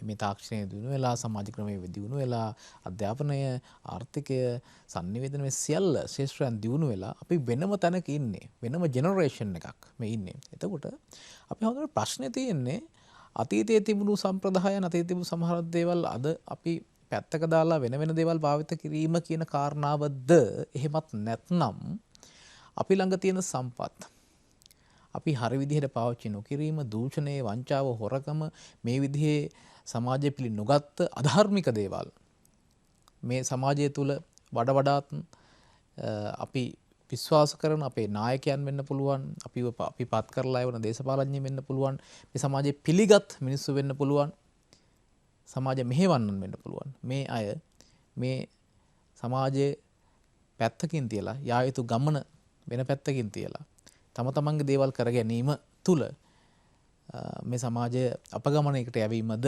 නැත්නම් අර කියන පරණ සම්ප්‍රදාය යලි අපි පැත්තක දාලා මේ අලුත් විදිහේ අදහස් නැත්නම් අලුත් මේ තාක්ෂණය වගේ දේවල් එක්ක යෑමද ප්‍රශ්නේ අපේ හැමදෙරුනේ. අලුත් තාක්ෂණය නොතිබුණු කාලේ අපි ස්වයංපෝෂී. වර්තමාන තාක්ෂණ මෙවලම් අද තියෙන්නේ විද්‍යාවේ දියුණුවක් නෙමෙයි. අද තියෙන්නේ නවීන තාක්ෂණික මෙවලම් බහුල භාවයක්. ඒතර අතීතයේ ඔය සුද්ධ වර්තමානයේ කියන්නේ prevention is better than cure කියලා. ඒ අපි ගැන හිතලා නේ ඒක කිව්වේ. අපෙන් මේක ඉගෙන ගත්තේ. මොකද අපි ළඟ තිබුණේ ලෙඩ වෙන්න නොදී පරිස්සම් වෙන ක්‍රමයක්. ලෙඩ වෙලා බෙහෙත් කරන ක්‍රමයක් නෙමෙයි. හොඳ ඖෂධ වේදිකත් අපේ තිබුණා නැත්තේ නැහැ. හැබැයි අපිට උතන්දී ප්‍රවේශයක් ගන්න පුළුවන් කොහොමද? කොහොම කළත් රටක මූලික අවශ්‍යතා ටික ඒ රට තුලම නිපදව ගන්න බැරි වුණොත් ඒ රට අසරණ වෙනවා. දැන් අද අපිට මොකද වුනේ? අර මෙච්චර කාලයක් කරගෙන ආපු ගොවිතැන් ඔය කෘෂි රසායන ಜಾති පාවිච්චි කරන්න ගත්තේ අවුරුදු 7 වර්ෂ ගානක් එහා ඉඳලා නෙමෙයිනේ. මේ මෑතක දශක කීපයකට එහා පැත්තේ මේ කාලේ අල්ලස් දීලා තමයි මිනිස්සුන්ට කෘෂි රසායන දුන්නේ බලේ. මේක පාවිච්චි කරන්න කියලා. මිනිස්සු වතුර බැඳපු එක විතරයි කළේ. අද වර්තමානයේ බොහෝ දුරට මේ රජයෙන් කරන ගොවිජන කටයුතු නිසා වී ගොවිතැන්ට සෑහෙන හානියක් වෙලා තියෙනවා. සමහරට ඔබ දන්නේ නැතුව ඇති මම රජ රටට ගිහින් අවුරුදු 25ක් විතර වෙනවා. මම හැදුනේ කොළඹ පළාතේ. මම ගොවිතැන් ඉගෙන ගත්තේ රජ රටට ගිහිල්ලා. පැහැදිලිව දැක්ක එක දෙයක් තියෙනවා. මොකක්ද මේ මිනිස්සු පළවෙනි වැස්ස දෙක තුන වහිනකොටම අර කැකුලන් ගහනවා කියලා මුලින්ම සීසාල මේ වී වපුරන 95%කට වඩා අනිවාර්යෙන් අස්සන්න බේර ගන්නවා. ඊළඟට අර ගොවිජන සේවයකින් හරි මොකෙන් හරි කෘෂිකර්මෙන් හරි ඇවිල්ලා ඉවරලා කන්න රැස්වීම තියලා ඔක්කොම කරලා ඉවරලා අර වතුර ටික බෙදලා එනකොට මැස්ස බෝ වෙන කාලෙට තමයි අර ගහ ඇදීගෙන ඉන්නේ. කල්යල් බලලා ගොවිතැන් නොකිරීමේ ප්‍රශ්නයකටයි අපි මූණ දීලා මේ හානිය කරගත්තේ. ඒ නිසා ඒ අතීතයේ තිබුණු දේ තමයි ඇත්තටම හරි. හැබැයි වර්තමානයේ තියෙන තාක්ෂණික පාවිච්චි කරගෙන අපිට හරි තැනට යන්න බැරි කමක් නැහැ. අපි හිතමු අපි ගෙදර දොරේ මොන හරි වගාවක් කරනවා. සමහරට අපි YouTube එක ගත්තාම මේක තියෙනවනේ. පෝර හදාගන්න විදිය, කාබනික පෝර හදාගන්න විදිය. අන්න නිසි භාවිතාව. අන්න ඒ තාක්ෂණයේ නිසි භාවිතාව. ඒක තුලින් කියන්න පුළුවන් මම හිතන්නේ මේ පහුගිය මේ ඇතිවෙච්ච තත්ත්වයන් එක මිනිස්සු හදාගත්ත රටාවල් නේ. දැන් ඔන්න ඩීසල් පෙට්‍රල් තියෙන ස්ථාන ගැන කියන්න වෙනම මේ මුහුණු පොතේ පිටුවක් හදාගෙන තියෙනවා. ඒතකොට මේ පිටුවත් එක්ක ඒගොල්ලෝ කියනවා මෙන්න මේ ෂෙඩ් එකේ තෙල් තියෙනවා ඉන්න ඇවිල්ලා ගෙනියන්න. ඉතින් ඒ වගේ දේවල් කරන්න පුළුවන්. බැරි කමක් නැහැ. හැබැයි දෘෂ්ටියක් වශයෙන් අපි ඉන්න හොඳ නැහැ. ওই තාක්ෂණික මෙවලම් බහුලව නිර්මාණය කරගෙන ඒ තුලින් සිද්ධ වෙන්නේ ප්‍රගතියක් කියන වැරදි දෘෂ්ටියේ ඉන්න හොඳ නැහැ. දැන් සමහර වෙලාවට අහන්න මිනිස්සෙකුගෙන් මට ඔයාගේ ෆෝන් නම්බර් එක දෙන්න කියලා. එයා ඒක දන්නෙත් නැහැ. ඒක මතක තියාගෙනත් නැහැ. එයා මොකද කරන්නේ? ඔයාගේ නම්බරේ කියන්න කියලා ඒක ගහලා ඉවරලා මිස් කෝල් එකක් දෙනවා. ඉතින් ඒ කියන්නේ දැන් අපේ මතකයන් අපි වෙන කෙනෙකුට පවර්ලා තියෙනවා. ඒ නිසා ඒවෙන් අපිට වෙච්ච හානි ගොඩයි. ඒ කාලේ අම්මා තාත්තා බලන්න යන ළමයි අද දුරකථනින් කතා කරලා අම්මේ තාත්තේ හොඳින් ඉන්නවද කියලා. ඉතින් අර අම්මා තාත්තට දරුවෝ ඇවිල්ලා බලනවා වගේ සතුටක් නැහැ මේ ක්‍රියාදාමය තුළ. කෙසේ හෝ වේවා ජීවිත අපි සංකීර්ණ කරගෙන තියෙනවා. නැවත අපිට එතනට යා යුතුයි.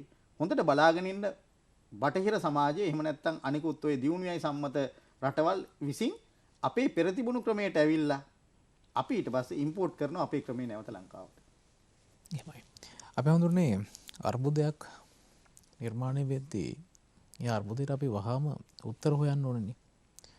ඒකට අපි ප්‍රමාද වීම ඇතුලේ තවත් අර්බුදයේ උත්සන්න වීමක් සිද්ධ වෙන්නේ. දැන් අපි දැක්කා පහුගිය කාල සීමාවේදී විවිධ තැන්වල විවිධ උද්ඝෝෂණ පැවැත්වුණා, අරගල පැවැත්වුණා. භික්ෂුන් වහන්සේත් යම් යම් විදිහට මේකට දායක වුණා. හරිද? මෙතන තියෙන්නේ මෙන්න මේකයි විය යුත්තේ කියලා කියන්නට පැහැදිලි කර දෙන්නට අදාළ අයට. ඒ අතර මම එක්තරා තැනකදී ඔබ වහන්සේත් දුටුවා. ඔබ වහන්සේත් එක්තරා තැනකදී ප්‍රකාශ කරනවා මේ ව්‍යවස්ථාව කියන එක වැඩක් නැහැ. ඒක ගිනි තියලා දාන්න ඕනේ කියලා. මම ඔබ වහන්සේගෙන් අහන්න හිටියේ. දැන් මේ භික්ෂුන් වහන්සේට එක පැත්තකින් මේක කැපද මෙහෙම කියන එක. දේශපාලනයේ භික්ෂුන් වහන්සේලාගේ මැදිහත් වීම සුදුසුද්ද? ඉතිහාසය අපට හොඳට අත්දැකීම් තියෙනවා. දේශපාලනට ඇවිල්ලා භික්ෂුන් වහන්සේලාට වෙච්ච දේවල්. හැබැයි අපි දන්නවා බුදුන් වහන්සේ පවා තම අවස්ථාවල මේ කොසල් රජතුමා හැමදාම බුදුන් වහන්සේ හම්බුණා. උපදෙස් ලබා දුන්නා. ඒකට දැන් මේ වර්තමානයේදී මේ අර්බුද හමුවේ භික්ෂුන් වහන්සේලා මේ දේශපාලනික කාරණාවලට මැදිහත් වීමේ ස්වරූපය දිහා බැලුවට පස්සේ මෑත කාලීනව භික්ෂුන් වහන්සේලා කිහිප නමක් තමයි පෙනී සිටින්නේ. අපට පේන්න තියෙන දේ අතුලාන්තයේ කෙසේද කියලා කියන්න බෑ භික්ෂුන් වහන්සේලාගේ තරණ අදහස. කෙසේ නමුත් ඔබ වහන්සේ මම දුටුවා පසුගිය කාල සීමාවේදී මේ යන ක්‍රමවේදය සම්බන්ධයෙන් විවිධ විවේචන සිදු කරනවා. අර මම කිව්වා වගේ සහ මේ භික්ෂුන් වහන්සේලාට මේ මොහොතේ මොකක්ද කරන්න පුළුවන් අපේ හාමුදුරුවනේ? භික්ෂුන් වහන්සේලාගේ දායකත්වය, භික්ෂුන් වහන්සේලාගේ මැදිහත් වීම කොහොමද විය යුත්තේ? මොකද ඔබ වහන්සේලාගේ දායකයෝ තමයි මේ ගිහි පිරිස තමයි මේ මොහොතේ මේ අපහසුතාවයට පත් වෙන්නේ, අර්බුදයට පත් වෙන්නේ. ඔවුන්ගේ ආර්ථික ප්‍රශ්නය පන්සලටත් දැනෙනවා, දාන වේලටත් දැනෙනවා අපේ හාමුදුරුවනේ. ඔව්. ඒක හරි වැදගත් ප්‍රශ්නයක්. මම ඒකේ එක කොටසකට මුලින් පිළිතුරු දෙන්නම්. භික්ෂුව දේශපාලනය කිරීම එකක්. භික්ෂුව පවතින දේශපාලන ක්‍රමයේ අඩුපාඩු පෙන්නලා දීලා ඒ නිවැරදි කරන්නට මහන්සි වීම තව එකක්. මේ දෙක. මම අනුමත කරන්නේ නැහැ භික්ෂුන් වහන්සේලා පාර්ලිමේන්තුවට යන එක. මම පිළිගන්නේ නැහැ භික්ෂුන් වහන්සේලා පළාත් සභා හෝ ප්‍රාදේශ සභා නගර සභා වලට යන එක. ඒ භික්ෂුව දේශපාලනය කරන්න යෑම. නමුත් එදත් අදත් හෙටත් කවදටත් භික්ෂුවට තමයි පැවරෙන්නේ සමාජයට අනුශාසනා කිරීමේ වගකීම. මේ අනුශාසනා කිරීමේ වගකීමට භික්ෂුන් වහන්සේලාට පැහැදිලි අයිතියක් තියෙනවා. ඒ නිසා අපි එතෙන්දි කරන්නේ දැන් දේශපාලනය කරනවා අපිත් යනවා පාර්ලිමේන්තුවට. නේ අපි එතනට යන්නේ නැහැ. අපි දැක්කනේ පාර්ලිමේන්තුවට යන්න ගිහිල්ලා මේ අර රෙදි නැති වෙන ගමනක් ගියා නේද? අර එක ආසනයක් තියලා ඒ ආසනයට කවුද යන්නේ කියලා ඉවල මහා පුදුමාකාර ලැජ්ජ නැති කම්බ ඇදිල්ලක් කරගත්තා. ඉතින් ඒ අර දේශපාලනය කරන්න ගිහිල්ලා. ඕක නෙමෙයි කරන්න. දැන් අපි ගත්තොත් අපේ උමල්පේ සෝබිත නායක ස්වාමීන් වහන්සේ ඇතුළු ඒ දෙන නායකත්වය උන්වහන්සේලා පක්ෂග්‍රාහී නෑ. පක්ෂයකට නෑ. ස්වාධීනව ඉඳිමින් ඒ නායකත්වයේ දෙන සමාජයට මඟ පෙන්වීම කරනවා. අපිත් ඒ උන්වහන්සේලාත් එක්ක කටයුතු කරන්නේ ඒ නිසා. ඊළඟට අර ඔබ මතක් කළ කාරණේ තමයි අර ආණ්ඩුක්‍රම ව්‍යවස්ථාව ගිනි තැබිය යුතුයි කියලා මම කරපු ප්‍රකාශය. ඔබේ ගෙදර තියෙනවා නම් වැඩකට නැති කඩදාසි ටිකක්. මේ කඩදාසි ටික නිකන් එහෙම විසිකල්ලා දාන්නත් විදිහක් නැහැ. තව කාට හරි මේක අතටපත් වුණොත් මේකේ තියෙනව කියවලා ඒ මිනිස්සු නොමගේයි. ඒ මිනිස්සු මම්මුලා වෙයි කියලා හිතෙනවා නම් ඔබ මොකක්ද කරන්නේ මේ කඩදාසි ටිකට? පුච්චනවා. ඇයි? මේක මට වැඩක් නැති නිසා විසිකල්ලා දාලා තව කවුරු හරි හැඳගෙන මේ තියෙන කුණු හරප කියවලා ඉවරලා ඒ මිනිස්සු නරක් වුණා. ඒක පුච්චලා විනාශ කරනවා. ඒ වගේ අවුරුදු 74ක් තිස්සේ ක්‍රමයෙන් මේ තැනට රට ආවේ ඔන්න ඔය ඉනියා ආණ්ඩුක්‍රම ව්‍යවස්ථාව කියන අසභ්‍ය ලියවිල්ල නිසා. ඔය අසභ්‍ය ලියවිල්ල නිසා තමයි ඔය පොත තරම් මේ රටට වින කරපු කිසිම පොතක් නැහැ. ඔය ආණ්ඩුක්‍රම ව්‍යවස්ථාව කියලා කියන්නේ රටේ ඉන්න අමු තක්කඩින්ට ආරක්ෂා වෙන්න තියෙන බංකරයක්. ඒගොල්ලෝ බය නැතුව පාර්ලිමේන්තුවල කුණු හරප කියනවනේ. ගැලරියේ ඉස්කෝලේ ළමයි එහෙම හිටියොත් විනාසයි. ඒගොල්ලෝ බය නැතුව කුණු හරප කියනවා. මොකද වරප්‍රසාද. වරප්‍රසාද යටතේ ඒගොල්ලන්ට ඕන කුණු හරපයක් ඔකේ කියා ගන්න පුළුවන්. එතකොට ඒගොල්ලන්ව උසාවි වලට ගෙනියන්න බෑ. ඒගොල්ලන්ට නඩු දාන්න ලේසි නෑ. හරි? ඊළඟට රටේ රාජ්‍ය නායකයා ඉස්සරහා දිවුරුම් දෙන්න ඕනේ උසාවියේ විනිශ්චයකාරවරු. මොකක්ද එතන තියෙන ස්වාධීනත්වය? ඉතින් ඒ නිසා ඉතා පැහැදිලිව දැන් නීතිය කාටත් සර්වසාධාරණ විය යුතුයි කියලා ව්‍යවස්ථාවක වගන්තියක තියෙනවා. ඊළඟට ජනාධිපතිවරයාට සමහර කාරණාවලදී ඔහු අධිකරණයට ගෙනියන්න බෑ කියලා තියෙනවා. හරි? ඉතින් මෙහෙම ගත්තාම දැන් මගේ මතක හැටියට 27 28 වගන්තික තියෙනවා දිගටම.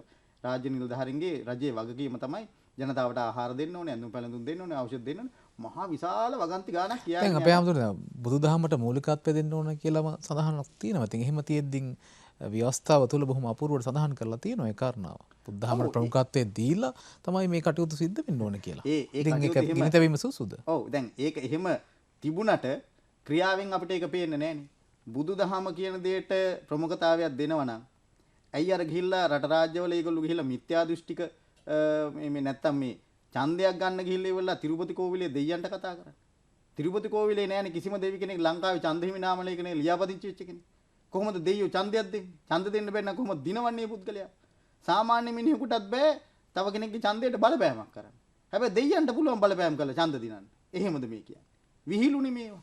ඊළඟට ගිහිල්ලා එක එක දේවාල පස්සේ ගිහිල්ලා සුදු නූල පැත්තකින් ඉඳලා රතු නූල් බැඳගත්තා හිටියා. හරි? අපි මේ සානුකම්පිතව මේ කියන්නේ මොකද මේ යන්නේ අපායට. මේ කරන ක්‍රියාදාමයන් එක මොවුන් යන්නේ අපායට. ඒකේ කතා දෙකක් නේ. සාංගික දීපල වගේ තමයි මේ අහිංසක ජනතාවගේ දීපල කියලා කියන්නේ. මේවා අපේ සංඝයා වහන්සේලා පෙන්නලා දෙන්න ඕනේ. අපි මේක පෙන්නලා දුන්නේ නැත්නම් ඒ මිනිසුත් අපායට වැටෙනවා. ඉතින් ඒක නිසා භික්ෂුන් වහන්සේලා දේශපාලනය කිරීම නෙමෙයි. මේ කරන්නේ රටට අවවාද අනුශාසනා කිරීම, පාලකයන්ට අවවාද අනුශාසනා කිරීම. මම විශේෂයෙන්ම ඉල්ලා හිටිනවා අපේ නායක කාරකාදීන් ස්වාමින් වහන්සේලාගෙන්. ඒ කාලේ රජවරු නායකයෝ ආපුහාම පන්සලට කරඬුව හිස මත තිබ්බා තමයි. රජුරුවන්ගේ ඔළුවේ තියන්නේ අනිත් ඔය එනේන හැම මිනිහාගේම ඔළුවේ කරඬුව තියන්නේ නැහැ. කරඬුව හිස මත තියලා බුද්ධික මහත්තයා මොකද්ද කිව්වේ? ඔබ දැනගන්න ඕනේ ඔබගේ හිස මත බුදු සසුන තියෙන්නේ. මේ බුදු සසුන හිස් මුදුනෙන් ආරක්ෂා කළ යුතුයි. ඒ බුදු සසුන රකින්නවා නම් කිසිම කෙනෙකුට හානියක් වෙන්නේ නැහැ. අනිත් අන්‍යාගමිකව හැමෝම පිළිගන්නවා මේ රටේ බුදුදහම තිබුණ නිසා තමයි ඒ ආගම් පස්සේ කාලෙක ව්‍යාප්ත වෙන්නේ. වෙනත් එකක් තිබ්බනම් කවදාවත් ඒගොල්ලන්ට මේක ව්‍යාප්ත වෙන්න ලැබෙන්නේ නැහැ. එහෙනම් බුදු සමය බුදුරයන් වහන්සේගේ ආර්ය ධර්මයේ සත්‍ය ධර්මයේ හිස මුදින් රැකපන්. ඔබගේ ඔළුවට මේක තියෙන්නේ කියන කතාව තමයි කිව්වේ. ඒ නුතුව මේ කරන්න තියෙන කැත නින්දිත හොරකම් තක්කඩිකම් වනචරකම් මේ ඔක්කොම කරලා ගියාට පස්සේ ඒ මිනිහා වාඩි කළා. ඒ මිනිහාගේ ඔළුවටින් අර සදහතුක කරඬුව තියලා. මොකද්ද මේ කරන ලැජ්ජ නැති වැඩි? ඈ එතකොට අර ධාතු කරඬුවට මහ නින්දාවක් නේ කරන්නේ. මේ වගේ තක්කඩියෙක්ගේ ඔළුවට මේක තියලා. ඉතින් ඒ නිසා ඒකද අපේ යුතුයකම? නෑ කියලා දෙන්න ඕනේ. ඔබතුමාලා මොනවද මේ කරන්නේ? දැන් ඔය කියන කිසිම දේශපාලකෙක් අපි ඉන්න විහාරයකට එන්නේ නැහැ. ඇයි එන්නේ නැත්තේ? ආවොත් එහෙම දන්නවා අනිවාර්යයෙන්ම මේ හොඳ නරක පවුපින් කතා කරනවා. දැන් පැහැදිලිව කියලා දීලා තියෙනවානේ ශ්‍රමණ බ්‍රාහ්මණයන්ගේ වගකීම මොකද්ද කියලා සිංහාලෝවාද සූත්‍රේ නේ. පාපානේ නිවාරෙන්ද පවෙන් වළකන්න ඕනේ. ඊළඟට කුසල් දහම්හි යොදවන්න ඕනේ. නිවැරදි යොදවන්න ඕනේ. ඊළඟට නොයසූ දහම් අහන්න සලස්සන්න ඕනේ. නැසූ දහම් පැහැදිලි කරලා දෙන්න ඕනේ. අපායගාමි මාර්ගයෙන් මුදවන්න ඕනේ.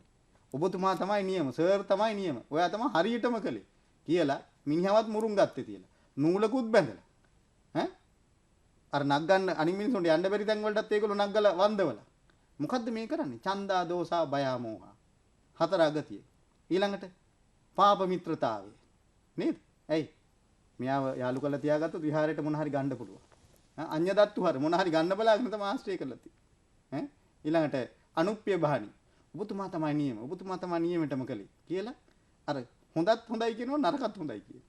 ඉතින් බලාගෙන ගියාම පාප මිත්‍රයෝ බාටපත් වෙලා තියෙන. ඒ නිසා භික්ෂුන් වහන්සේලා දේශපාලනය කිරීම වැරදි. හැබැයි දේශපාලකයන් වැරදි මග යනවා නම් ඔවුන්ට තරයේ කරුණු කියලා ඔවුන් නිවැරදි කළා. ඔවුන්වත් අර අපායගාමී මාර්ගයේ මුදවා ගැනීම පැහැදිලිව අපේ වගකීම. අපිට අයිතියක් තියෙනවා ඒකට රෑ දවල් අපි ලෑස්ති කරලා. අපේ හඳුරුනේ ප්‍රශ්නේ කොතනද තියෙන්නේ කියන කාරණාව අපට පැහැදිලි. කොතනද වැරදිලා තියෙන්නේ කියන කාරණාවත් අපට පැහැදිලි. අපට අවශ්‍ය පිළිතුරු සොයාගෙන යන්නට. පිළිතුරු හොයාගෙන යද්දී මේ මොහොතේ අපට කෙටි කාලීන, දිගු කාලීන, මධ්‍ය කාලීන උත්තර හොයන්න සිද්ධ වෙනවා. භික්ෂුන් වහන්සේ නමක් විදිහට මේ රටේ පවතින ප්‍රශ්නය පිළිබඳව බොහොම පුළුල්ව බලන සංඝ පිටුන් වහන්සේ නමක් විදිහට ඔබ වහන්සේ මේ සාකච්ඡා අපි අවසන් අදියරේ ඉන්නේ මොන වගේ සාධනීය පීවරන්ද යෝජනා කරන්නේ? ඔව් කෙටි කාලින කටයුතු පිළිබඳව තමයි අනිවාර්යෙන් ප්‍රමුඛතාවය දිය යුත්තේ. ඒකේ කතා දෙකක් නැහැ. අපි හැමෝම ඒක රාශී වෙලා වර්තමානයේ අපි මේ ක්‍රියාදාමය තුළ ඉන්නවා. ඒ කියන්නේ මම නම් 2020 21 වගේ කාලේ වෙනකොටත් දායකයන්ට දානි අරන් එන හැම අවස්ථාවකම විනාඩි 10ක් දානි මේ ප්‍රමාද කළා හරි හැමෝටම අවවාදයක් කළා පටන් ගන්න දැම්මම ගෙවතු වල වවන්න. අනාගතයේ ආහාර හිඟයක් එනවා කියලා ඒ අවවාදය කරලා ඒ අයව මේ ඒ කටයුත්තට යොමු කළා. ඉතින් ඊළඟට හැකිතාක් අර පිරිමැස්මෙන් ජීවත් වෙන්න වැඩිපුර වියපැහැදම් කරන්න එපා කියලා ඒ අවවාදය කළා. කියන්නේ අල්පයකින් ජීවත් වීමේ ක්‍රමයකට හුරු කළා. ඉතින් ඒ වගේ විකල්ප හොයා යාමක් මූලිකව කළ යුතුයි ආහාර සහ ඖෂධ වෙනුවෙන්. දැනටත් අපි විදේශ රටවල් වලින් හිත මිත්‍රයන්ට දායකාරක ආදීන්ට කතා බහ කරගෙන ඒ කටයුතු වලට සහයෝගය දෙමු. මොකද දැන් රජය මේක හිතාමතා මේ රට වැට්ටුවා කියන එක ඇත්ත. නමුත් දැන් ඒගොල්ලෝ ඒ වැරද්ද කළා කියලා අපිට මේ රටේ මිනිස්සු නිකම් මැරෙන්න දෙන්න බෑනේ. ඒ නිසා අපි ඒ සඳහා අර ඉස්සෙල්ලා කිව්වා වගේ කෙටි කාලීනව ඉක්මන් පියවරක් වශයෙන් අර භෝග වගාවට හුරු කරලා ගෙවත් ඒම මොන හරි පැල අපි හිතමු මේ පෝච්චි වල හරි කමක් නැහැ. බටු පැලයක් හරි එහෙම නැත්නම් මේ බණ්ඩක්ක ගහක් හරි කරවිල වැලක් හරි හදාගන්න කියලා ඒ කියන දෙයට ප්‍රමුඛතාවය දීලා ඒ අය ඒ කටයුතු වලට උද්‍යෝගිමත් කිරීම මේ කතා කරන මොහොතේ කරමින් ඉන්නවා. ඒ කියන්නේ මේ වර්තමානයේත් අපි ඒක කරනවා. දීර්ඝ කාලින වශයෙන් ගත්තාම අර අපි ඉස්සලා කිව්වා වගේ මේ රටේ වෙනස්කම් විය යුතු පැති ගොඩක් තියෙනවා. විශේෂයෙන් අපි තරුණ ප්‍රජාව ඒ පිළිබඳව දැනුවත් කරනවා.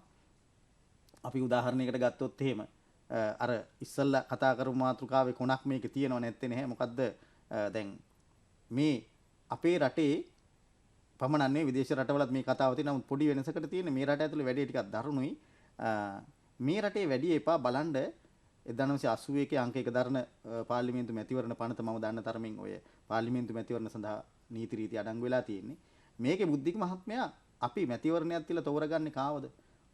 මහජන മന്ത്രിවරයෙක් නියෝජිතයෙක්. හැබැයි මේ ව්‍යවස්ථාදායකයන් සඳහා තෝරාගත්ත മന്ത്രിවරුන් පාර්ලිමේන්තු හතර මායමින් ඇතුල් වෙනකොට මොකද වෙන්නේ? ආණ්ඩු පක්ෂයේ විපක්ෂයේ කියලා කල්ලි දෙකකට කඩනවා. මේ රටේ කිසිම මිනිහෙක් ඡන්දයක් දීලා නැහැ විපක්ෂයක් නිර්මාණය කරන්න. හැමෝම ඡන්දේ දීලා තියෙන්නේ ආණ්ඩුවක් හදන්න. ආණ්ඩුවක් හදන්න දීපු ඡන්දයකින් විපක්ෂයක් හැදුවා කියන එකම අර ඡන්දේ හයිජැක් කිරීමක් නෙමෙයිද? විකෘති කිරීමක් නෙමෙයිද? ඔලු නරක් වෙලා තියෙන්නේ. ආණ්ඩු පක්ෂයයි කියලා විපක්ෂයයි කියලා එකක් හදාගෙන හැමදෑම කඹා දිනවා. හරි? එතකොට හරි විදියට නම් වෙන්න ඕනේ, හැදෙන්න ඕනේ ආණ්ඩුවක්. ඡන්ද දීලා තියෙන ජනතාව ආණ්ඩුවක් හදන්න. ඒ අය පාර්ලිමේන්තු සීමාවෙන් ඇතුළට ගියාම පක්ෂ තියෙන්න බෑ. රාජ්‍ය නායකයා දක්ෂ වෙන්න ඕනේ. අධ්‍යාපන ඇමතිකමට සුදුසුසට ඒක දෙන්න. ඔහු ආවේ කොයි පක්ෂෙන්ද අදාළ නැහැ. ඔහු රටේ මිනිස්සෙක්, මහජනයාගේ නියෝජිතයෙක්. ඊළඟට සෞඛ්‍යයට සුදුසුසට ඒක දුන්නා. කවුද කකුලෙන් අදින්නේ ඉන්නේ? විපක්ෂයක් නෑ. ඉතින් මිනිස්සු කියනවා මේ ඒගොල්ලොම කියනවා හොඳ විපක්ෂයක් තියෙන්න ඕනෙලු. හොඳ ආණ්ඩුවක් පවත්වාගෙන. ඒ කියන්නේ ආණ්ඩුව අන්දයි. කනවැල අල්ලන්න විපක්ෂයක් ඕනේ.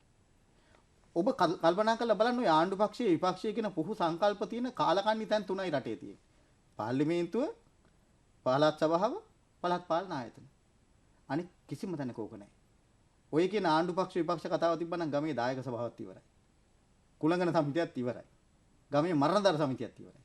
විපක්ෂ අදහස් මතුවෙන්නේ නැද්ද? මතුවෙනවා. යෝජනාවක් ගෙනාවම පක්ෂ විපක්ෂ දෙකම එනවා. කතා කරනවා.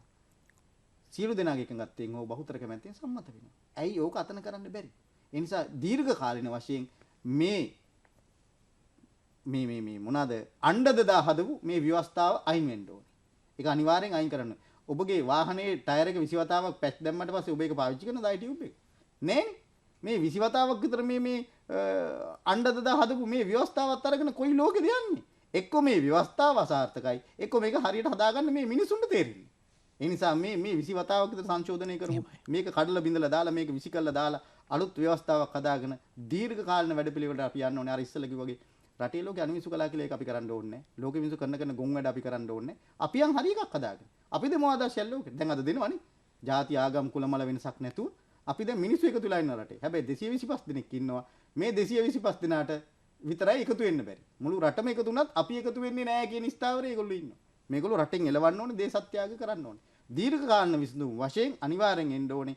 ආණ්ඩුක්‍රම ව්‍යවස්ථාව විනාශ කරලා නැත්නම් ආණ්ඩුක්‍රම ව්‍යවස්ථාව අයින් කරලා හොඳ ව්‍යවස්ථාවක් ගෙනල්ලා ඒ දීර්ඝ කාලීන මේ රට වටන්න බැරි විදිහකට හොරෙක් ආවත් හොරකම් කරන්න බැරි ක්‍රමයක් හදන්න ඕනේ. හොරු නැති ක්‍රමයක් නෙවෙයි. එහෙමයි. මම හිතන්නේ ඔබ වහන්සේගේ පැහැදිලි කිරීම ඊටම පැහැදිලි වටිනවා මේ මොහොතේ කාලීන ප්‍රශ්න ගොඩක් හමුවේ අපි ඉද්දී ඇතැම් විට රටේ පවතින තත්ත්වය පිළිබඳව අපට කතා නොකර යන්නට අමාරුයි. ඒ නිසා තමයි අපි අද හිතුවේ බුද්ධ ශ්‍රාවකයෝ ආර්ය ශ්‍රාවකයෝ විදිහට අපි මේ හැමදේම බොහොම අවදියෙන් දැකිය යුතුයි. ධර්මයේ පවතින රටක ධර්මයෙන් බැහැර වෙලා අපි ජීවත් වෙද්දී අපිත් ඒ වගේම රටත් සමාජයත් යන තැන අපට හිතා ගන්න පුළුවන්. ඒ නිසා මහා සංඝරත්නයේ ආශිර්වාදයත් එක්ක උපදෙස් එක්ක මේ රට අපට ගොඩනගන්න තවමත් හැකියාව තියෙනවා. තවමත් ධර්මය මේ රට තුල තිබෙන නිසා, සමාජය තුල තිබෙන නිසා, අප සතුව තිබෙන නිසා ප්‍රායෝගික භාවිතයට අරගෙන මේ රට නිවැරදි තැනට අරගෙන යන්නට, හොඳ නරක තේරුම් ගන්නට අපට හොඳටම අවස්ථාවක් තියෙනවා. ප්‍රමාද නැහැ. අප්‍රමාදීව නුවණැසින් යුතුව මේක තේරුම් අරගෙන කටයුතු කළොත් මේ වැටී තියෙන සැනින් නැගිටින්නට අපට හොඳටම අවස්ථාවක් තිබෙනවා. ඒ වෙනුවෙන් කැප වෙන්නට ඔබට හැකියාව ශක්තිය ලැබේවා කියලා ප්‍රාර්ථනා කරන ගමන් අද දවසේ සාකච්ඡාවට වැඩම වදාළ පූජනීය පාගොඩ ජන්තවංශ අපේ ගෞරවනීය ස්වාමීන් වහන්සේට පාදාභිවන්දනයෙන් පුණ්‍ය අනුමෝදනාව සිදු කරන අපේ හාමුදුරනේ. අපි අද සාකච්ඡාවට සමු දෙනවා ලබන ඉරිදා දවසේත් සුපුරුදු වේලාවට ඔබ සමග මේ බලාපොරොත්තු පෙරදැරිව. ඔබට තිසරණ සරණයි. ගම්මැද්ද දම් සවිය බෝසත් ගුණැති මිනිසත් සමාජයකට